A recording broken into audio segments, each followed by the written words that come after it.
sentido para a pessoa crescer, para desejar ter as coisas, né? Para trabalhar e desejar ter uma recompensa por esse trabalho. Então a ganância, que já é essa ambição exagerada, é uma ambição desmedida, portanto patológica, ou seja, é uma doença. Ela se torna uma doença porque é uma ambição exagerada, é uma ganância, né? Então é o desejo de obter riquezas, poder, glória ou honra sem qualquer atitude ética. O próprio termo em si reforça o conceito acima. Gana, desejo, impulso ou ímpeto por algo. Ganância, então, é a gana em ação. Então não segue nenhum tipo de ética, de norma. Já o cristão tem sempre a Bíblia como norma da sua vida, como guia da sua vida, como padrão de justiça de Deus. Então o crente, ele tem desejo de ter uma vida tranquila, de ter uma roupa para se vestir, ter uma casa para morar, de ter um estudo, ter um veículo, ter uma vida normal. Ele tem desejo. Isso não é uma ambição, uma ganância. Então o crente deve seguir esse padrão, mas sempre de acordo com a Bíblia, que é o nosso padrão máximo, que é a constituição do crente e da vida cristã. Nós estamos vivendo uma época que nós temos visto aí pregadores ambiciosos ao extremo, gananciosos, né? Cantores, pregadores que cobram fortunas e que vivem falando de riquezas e mais riquezas, que vão comprar avião, que vão comprar não sei o que vão ter não sei o quê. E é um perigo muito grande. Cuidado, e nós devemos evitar chamar essas pessoas, pagar esses altos preços cobrados.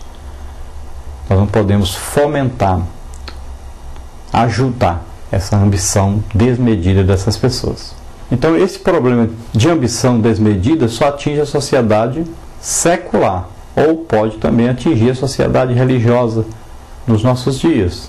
Então devemos ver, será que atinge somente a sociedade secular, ou seja, aqueles que não são crentes, não são evangélicos, ou será que está atingindo aí também a classe religiosa? Então nós vamos ver que está sim, está atingindo a classe cristã, infelizmente. Então o mundo religioso moderno também não fugiu a essa lógica, e para justificar práticas gananciosas criou então um sustentáculo teológico que ficou conhecido aí como teologia da prosperidade. Então nós sabemos que essa teologia da prosperidade ensina essa ambição, essa ganância terrível, ensina as pessoas que a riqueza, o enriquecimento é lícito, que é até abençoado por Deus. Mas não é verdade isso. Não concorda isso com a Bíblia. Então perdemos aí contato com nossas necessidades e entramos em uma compulsão. Entenda-se compulsão aqui como uma repetição exagerada de querer sempre e sempre mais, não importa o que, nem como conseguimos. Então essa teologia da prosperidade leva a pessoa a desejar cada dia mais, ter mais, ter mais, ter mais, se preocupar mais com isso do que com a própria salvação. Estão preocupados mais com o enriquecimento do que com a salvação. Tem um perigo grande que a igreja está correndo, que está vivendo em nossa época. O ter passou a ser mais importante do que o ser. Um pastor, um líder vale mais pelo que ele tem, que ele possui, do que pelo que ele é.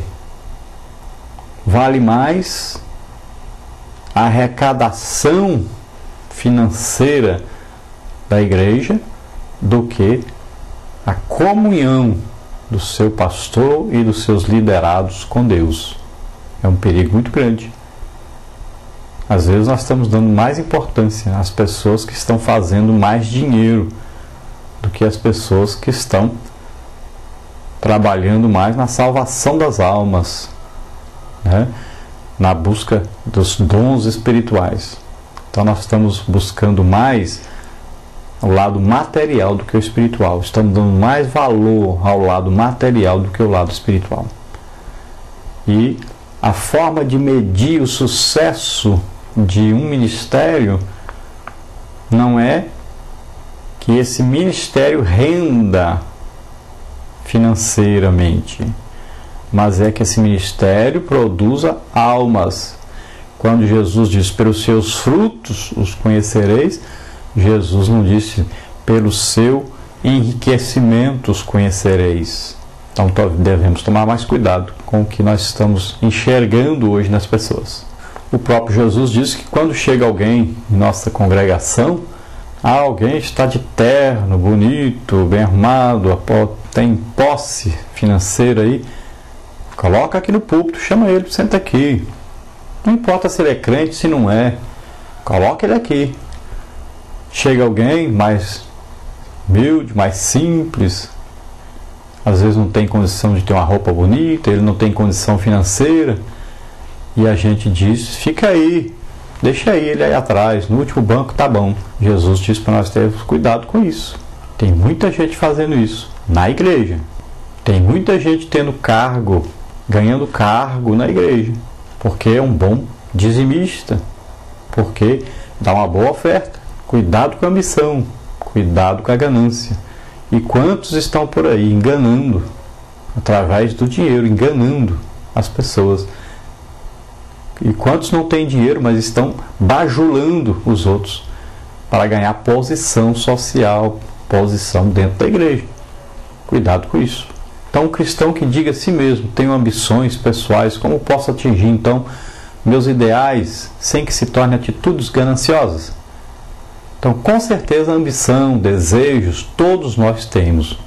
Todavia, precisamos estar atentos para que eles não se tornem um comportamento então ganancioso. Devemos entender que nossas ambições precisam estar em sincronia com as nossas necessidades pessoais, que vai além de nossas necessidades, então, aí se torna então ganância. Então, é o desejar sem precisão nenhuma. Que exemplo bíblico, então, nós podemos citar de pessoas que demonstraram ambições pessoais e que se transformaram em atitudes gananciosas?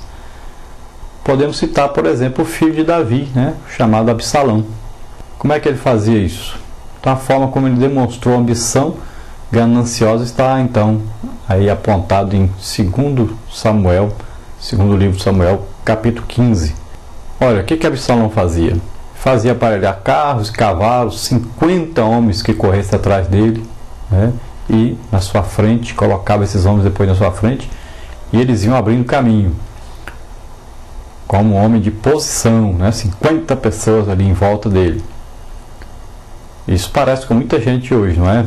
Anda pelas ruas aí com um monte de gente indicando que ele é alguém, que ele é importante, Também Absalão se levantava então pela manhã e parava ali ao lado de uma porta de entrada da cidade e ficava recebendo as pessoas, E via, qual é o seu problema aqui?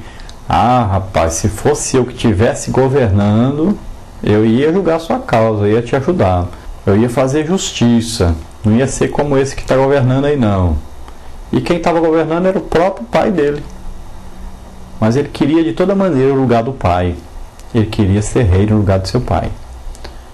Aí ele abraçava as pessoas, dava os tapinhas nas costas da pessoa.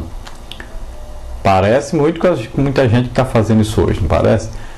Gente que depois não quer saber de ninguém, mas quando está precisando, aperta a mão de todo mundo, dá tapinha nas costas, promete um monte de coisa. Absalão fazia isso. Ele fez de tudo. E foi 40 anos aí investindo nisso para tomar o trono do seu pai. E ele enganou muita gente. Sabe o que a Bíblia fala sobre Absalão? Lá no capítulo 15, versículo 6, diz: e desta maneira fazia Absalão a todo Israel que vinha junto ao rei para juízo. Assim furtava Absalão o coração dos homens de Israel. 2 Samuel 15, 7. Aconteceu, pois, ao cabo de 40 anos, que Absalão disse ao rei: deixa-me ir pagar em Hebrom meu voto que fiz ao Senhor. Então, 40 anos Absalão fazendo isso, essa tramóia, enganando as pessoas e roubando o coração das pessoas. Diz assim a Bíblia. Ele queria governar em lugar de seu pai. Então é interessante essa passagem sobre o filho do rei Davi, Absalão, e da expressão onde se diz então: assim furtava Absalão o coração dos homens de Israel. Sei que pode alguém então roubar dinheiro, joias, animais, carros, mas roubar o coração das pessoas é coisa interessante isso, né?